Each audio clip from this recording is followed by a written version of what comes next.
Hello friends, ओम श्री गणेशाय नमः। आप सभी का स्वागत है आपके अपने यूट्यूब चैनल पर। आप सभी को करवा चौथ की हार्दिक शुभकामनाएं। फ्रेंड्स, आज हम आपको इस वीडियो में बताने जा रहे हैं करवा चौथ की पौराणिक व्रत कथा और विनायक जी की कहानी और करवा चौथ के महत्व के बारे में। फ्रेंड्स, वीडियो शुरू करने से पहले आपसे रिक्वेस्ट है, अगर आप हमारे चैनल पर नए हैं और आपने अभी तक चैनल को सब्सक्राइब नहीं किया है तो प्लीज़ सब्सक्राइब कीजिएगा चैनल को, साथ ही प्रेस कीजिएगा बेल आइकन को, जिससे नए वीडियो से रिलेटेड नोटिफिकेशन आपको तुरंत प्राप्त हो सके। और वीडियो पसंद आने पर वीडियो को लाइक और शेयर जरूर कीजिएगा ताकि सभी भक्तों को इस वीडियो का लाभ प्राप्त हो सके। और कमेंट बॉक्स में ओम श्री गणेशाय नमः जरूर लिखिएगा।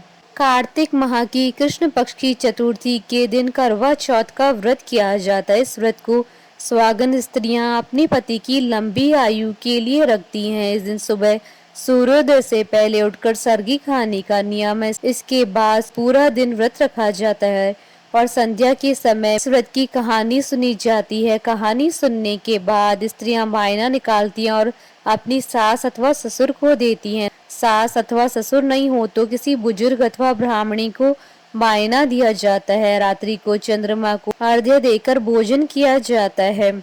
इस बार करवा चौथ का व्रत 24 अक्टूबर 2021 रविवार के दिन है। फ्रेंड्स, अब आइए प्रारंभ करें करवा चौथ की पौराणिक व्रत कथा। धर्म ग्रंथों में करवा चौथ की दो कथाएं प्रचलित हैं।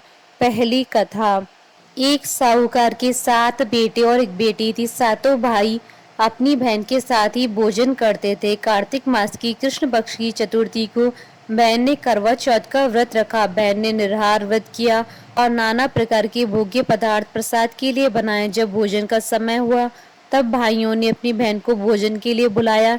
बहन ने कहा कि चांद उदय होने पर चंद्रदेव के दर्शन करके चंद्रमा को अर्घ्य देकर व्रत पूजन करके ही मैं भोजन करूंगी।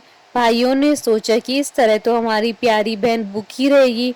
इस कारण एक भाई ने एक हाथ में दिया लिया और एक हाथ में छलनी ली और शाम के समय एक ऊंचे पेड़ पर चढ़ गया और दिया जलाकर छलनी से ढक दिया और स्वयं छिप गया। भाइयों ने बहन से कहा कि चंद्रमा उदय हो गया है। बहन ने भाभियों से भी कहा कि चांद निकल आया है, चलकर अर्घ्य दे दें। भाभियों ने कहा कि चांद तो 2 घड़ी रात बीतने पर निकलेगा, हम तो तभी अर्घ्य देंगे जब चांद उदय होगा।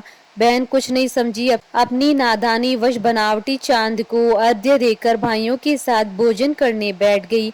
व्रत दूषित हो जाने के कारण जैसे ही बहन रोटी का एक निवाला मुंह में डालने लगी तो उसमें बाल निकल आया, दूसरे में पत्थर निकला। जैसे ही तीसरा निवाला मुंह में डाला तो बहन के ससुराल से बुलावा आया कि उसका पति बहुत ही बीमार है, जल्दी से भेज दो। यह सुनकर बहन जल्दी से ससुराल जाने की तैयारी करने लगी। जाते समय माँ ने साड़ी के पल्ले में एक सोने का सिक्का बांध दिया और सलाह दी कि जो भी रास्ते में मिले उसके पैर छू लेना और सौभाग्यवती रहने का आशीर्वाद मांगना। रास्ते में काफी लोग मिले पर किसी ने भी सौभाग्यवती रहने का आशीर्वाद नहीं दिया। किसी ने कहा कि ठंडी हो, किसी ने कहा कि सब्र करने वाली बनो, 7 भाइयों की बहन बनी रहो। ससुराल पहुंची तब वहां पर दरवाजे पर ननद खड़ी थी। बहन ने अपनी ननद के पैर छुए तब ननद ने कहा कि सौभाग्यवती हो, 7 पुत्रों की माता हो और मेरे भाई को सुख देने वाली हो। यह बात सुनकर जो सोने का सिक्का माँ ने साड़ी के आंचल में बांधा था वो बहन ने अपनी ननद को खोलकर दे दिया। अंदर गई तो सास ने कहा ऊपर मुंडेर है, वहां पर जाकर बैठ। जब वो ऊपर गई तो देखा कि उसका पति मरा पड़ा है। यह देखकर वह रोने लगी। इस तरह भूख प्यास छोड़कर वर्ष भर तक अपने पति को लेकर बैठी रही। प्रत्येक मास की कृष्ण पक्ष की चतुर्थी को चौथ माता आती और कहती करवे ले लो, करवे ले लो और भूख लगे तो भाइयों के साथ जाकर भोजन कर लो। इस तरह कहते कहते अश्विन मास अर्थात क्वार मास में चौथ माता आई और कहने लगी कि बहन, तुम्हारे ऊपर चौथ माता नाराज हुई है, वही तुम्हारा सुहाग तुम्हें वापस देगी, पर तुम उनके पैर पकड़ लेना। जब तक वह तुम्हारे पति को जीवित न कर दे तुम उनके पैर मत छोड़ना। यह कहकर अश्विन मास की चौथ माता चली गई। बाद में कार्तिक मास की चौथ माता आई और गुस्से से बोली, भाइयों की दुलारी करवे ले लो, दिन में चांद उगता है करवे ले लो, ज्यादा भूख वाली करवे ले लो। तब साहूकार की बेटी चौथ माता के पैर पकड़कर बैठ गई और रोने लगी और हाथ जोड़कर प्रार्थना व विनती करने लगी। चौथ माता, मेरा स्वाग आपके हाथ में, आप मुझ पर अपनी कृपा करिए, मेरा पति जीवित करिए, आपको मेरा स्वाग देना ही पड़ेगा। इस प्रकार साहूकार की बेटी अनुनय विनय करने लगी और कहने लगी कि मेरे से जो व्रत दूषित करने की भूल हुई है उसे आप क्षमा करें। चौथ माता साहूकार की बेटी पर प्रसन्न हुई, अपनी आंखों से काजल, नाखूनों से मेहंदी और मांग से सिंदूर दिया। माता की कृपा होते ही साहूकार की बेटी का पति जीवित हो गया। जीवित होते ही पति बोला कि मैं बहुत गहरी नींद में सोया। साहूकार की बेटी ने सामर्थ्य अनुसार सामग्री जुटाकर चौथ माता का पूजन किया और चौथ माता से सुहाग का आशीर्वाद मांगकर सास के पैर छुए, साथ ही सौभाग्यवती स्त्रियों के पैर छूकर सौभाग्यवती रहने का आशीर्वाद प्राप्त किया। दूसरी कथा। बहुत समय पहले की बात है, एक बहुत सुंदर राजकुमारी थी, उसका नाम वीरवती था। जब उसकी शादी की उम्र हुई तो वीरवती का विवाह एक राजा के साथ करा दिया गया। जब उसका पहला करवा चौथ आया तो वह अपने माता पिता के घर गई। उस रानी के 7 भाई थे। सूर्योदय के बाद उसने व्रत रखा, पर रानी बड़ी नाजुक थी और व्रत न रख पाई। शाम तक काफी कमजोर हो गई और बेहोश हो गई। उसके 7 भाइयों से उसकी यह हालत देखी नहीं गई, क्योंकि वह रानी से बहुत प्यार करते थे। वह अपनी बहन की यह हालत नहीं देख पाए। उन्होंने यह सोचा कि क्यों न बहन का व्रत खुलवाया जाए। उन्होंने पहाड़ी के पीछे आग जला दी और आग को दिखाकर कहा कि बहन, चांद निकल आया है, चलकर अपना व्रत खोल लो।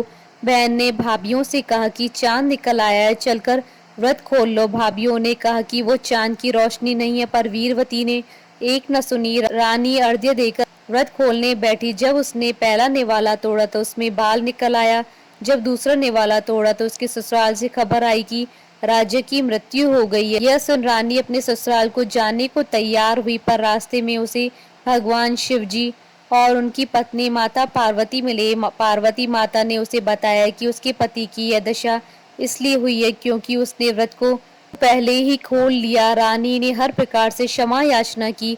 तब माता पार्वती ने कहा कि तेरा पति जीवित हो जाएगा, पर वह बहुत बीमार होगा। जब रानी महल में पहुंची तो उसने राजा को बेहोश पाया और राजा के शरीर में हजारों सुइयां चुभी हुई थी। रानी ने हर रोज राजा के शरीर से एक एक सुई निकाली और जब अगले साल करवा चौथ आया तो रानी ने व्रत रखा और समय राजा के शरीर में केवल एक ही सुई बची थी। रानी अपनी दासी को ये काम सौंप कर बाजार करवे लेने चली गई। दासी ने जब आखिरी सुई राजा के शरीर से निकाल दी, राजा की बेहोशी खुल गई और वो दासी को ही रानी समझने लगा। जब रानी ने यह देखा तो वह कहने लगी, जो रानी सी वो गोली हुई और जो गोली थी वो रानी हुई। पर वीरवती व्रत रखती रही। एक बार जब राजन दूसरे देश जा रहा था तो उसने दासी बनी रानी से पूछा कि तुम्हें क्या चाहिए। राजा के पूछने पर रानी ने कहा कि मेरे लिए एक जैसी 2 गुड़िया ले आना। राजा उसकी बात मानकर चला गया और वो गीत गाती रही, जो रानी सी वो गोली हुई और जो गोली थी वो रानी हुई। राजा उसके लिए 2 गुड़ियां ले आया और उससे पूछा कि वो ये गाना क्यों गाती है। माता पार्वती की कृपा से वीरवती ने राजा को सारी कहानी सुना दी। राजा रानी को पहचान गया और उसने रानी को उसका स्थान दिया। अब रानी बोली, जो रानी सी वो रानी हुई और जो गोली सी वो गोली हुई। यह वीरवती का सच्चा विश्वास और माता पार्वती का आशीर्वाद ही था कि जिसकी वजह से उसके पति का प्यार उसे वापस मिल गया। हे माता पार्वती, जैसे आप वीरवती पर प्रसन्न हुई वैसे ही आप मुझ पर और हम सब पर प्रसन्न होकर हमें अपना प्यार आशीर्वाद दें और सभी को अखंड स्वाग देना। बोलिए माता पार्वती जी की जय, चौथ माता की जय। फ्रेंड्स, अब आइए प्रारंभ करें विनायक जी की कथा। एक गांव में माँ बेटी रहती थी। तो एक दिन वह अपनी माँ से कहने लगी कि गांव के सब लोग गणेश मेला देखने जा रहे हैं, मैं भी मेला देखने जाऊंगी। माँ ने कहा कि वहाँ बहुत भीड़ होगी, कहीं गिर जाओगी तो चोट लगेगी। लड़की ने माँ की बात नहीं सुनी और मेला देखने चल पड़ी। माँ ने जाने से पहले बेटी को 2 लड्डू दिए और 1 घंटी में पानी दिया। माँ ने कहा कि 1 लड्डू तो गणेश जी को खिला देना और थोड़ा पानी पिला देना, दूसरा लड्डू तुम खा लेना। और बचा पानी भी पी लेना। लड़की मेले में चली गई। मेला खत्म होने पर सभी गांव वाले वापस आ गए, लेकिन लड़की वापस नहीं आई। लड़की मेले में गणेश जी के पास बैठ गई और कहने लगी कि एक लड्डू और पानी गणेश जी तुम्हारे लिए हैं और एक लड्डू और बाकी बचा पानी मेरे लिए है। इस तरह कहते कहते सारी रात बीत गई। गणेश जी यह देखकर सोचने लगे कि अगर मैंने यह लड्डू और पानी नहीं पिया तो यह अपने घर नहीं जाएगी। यह सोचकर गणेश जी एक लड़के के वेश में आए और उससे एक लड्डू लेकर खा लिया और साथ ही थोड़ा पानी भी पी लिया। फिर वह कहने लगे कि मांगो, तुम क्या मांगती हो। लड़की मन में सोचने लगी कि क्या मांगू, अन्न मांगू या धन मांगू या अपने लिए अच्छा वर मांगू या खेत मांगू या महल मांगू। वह मन में सोच रही थी तो गणेश जी उसके मन की बात को जान गए।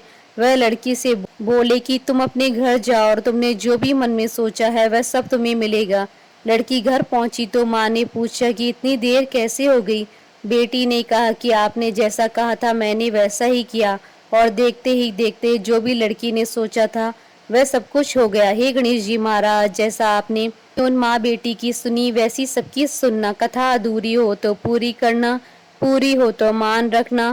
बोलिए गणेश जी महाराज की जय। चौथ माता की जय। हमारे साथ इस वीडियो में अंत तक बने रहने के लिए आपका धन्यवाद। ओम श्री गणेशाय नमः।